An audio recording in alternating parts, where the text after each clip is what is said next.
Hi, Andrew here. Today I'm going to just show you this table I made. I used some of the scrap wood that I had in the backyard, just some old firewood, which I haven't burnt yet or cut up. I haven't got much left, and it's coming up to the summer, so probably unlikely to need it, although this week has been pretty cold, including today. So basically what I've done is I've found a log in the backyard, which I thought would be pretty good to use as a base for a table, and then I found some other wood I had lying around in the garage for the tabletop, and I just used some dowels and drilled some holes in the edges of the bits of pine that I had to make the tabletop, and then so put the dowels in, glued it, clamped it together, and then once I had a sort of square of a certain size, I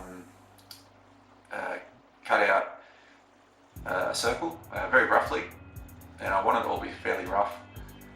Sort of the way I work nowadays with a lot of this stuff, because I think it gives a lot more authenticity to the woodworking and the feel of just natural and working with the log itself.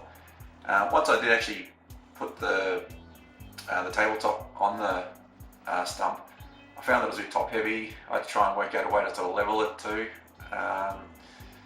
And the first thing I did was, which I'll show in a moment, is I carved this sort of frame to sort of try and support the log a bit better. But then I found once I put the tabletop on, that if I put anything on either side of the table, it would just get me top heavy, and things would just it would just fall straight over. So I'd have to find another way around that, which is why I ended up doing or putting on a couple of other pieces of wood in the backyard, just a couple of branches, and then I had some cuttings that I used that I cut back in I think winter, just off the rose bush actually, I think, from memory. Oh, and some other bushes around.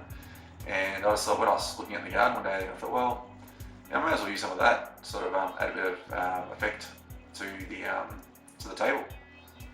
So it's a pretty good project. I'm pretty happy with it. That table now just sits in my lounge room, and I've used it many times. The way I stained it was I used a bit of stain. I think it's a bit of food colouring. I also did some carving on the edges of the table, and again, everything very loosely, rather than trying to be really accurate and get everything so perfect. I just eyeballed a lot of stuff, just sort of when I penciled out the lines. It's all very rough. So anyway, I've sort of set up some images now and a bit of video of it, so you can kind of see, and I'll talk through it from there. So here's the first image. It's just sitting in the lounge room, sitting on the rug that I've got. It's not real fur, in case you're wondering. So it's sort of underneath the table a bit, where the sort of branches were. As you can see, there's a sort of nick in the tabletop there. Wanted to leave that. I deliberately chose that side too, because I thought it had character. Another side. This is how I sort of fixed it through the top, is using dowels, and just right down into the log. Here's sort of from the underside of it, as you can see, and the two other side branches that sort of help support it.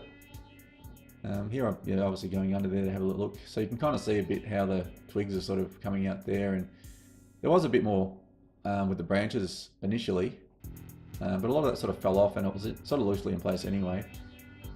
I don't know if I'll do any more. I'm kind of happy the way it is actually at the moment, so I'll probably just leave it. So as I said before in the video I was doing, just talking to the camera, I ended up waxing the top and using a bit of stain, and just sort of buffing it and rubbing it, so to sort of get that texture, that sort of, I think it's called sunburst. I was pretty happy with the way it came out actually.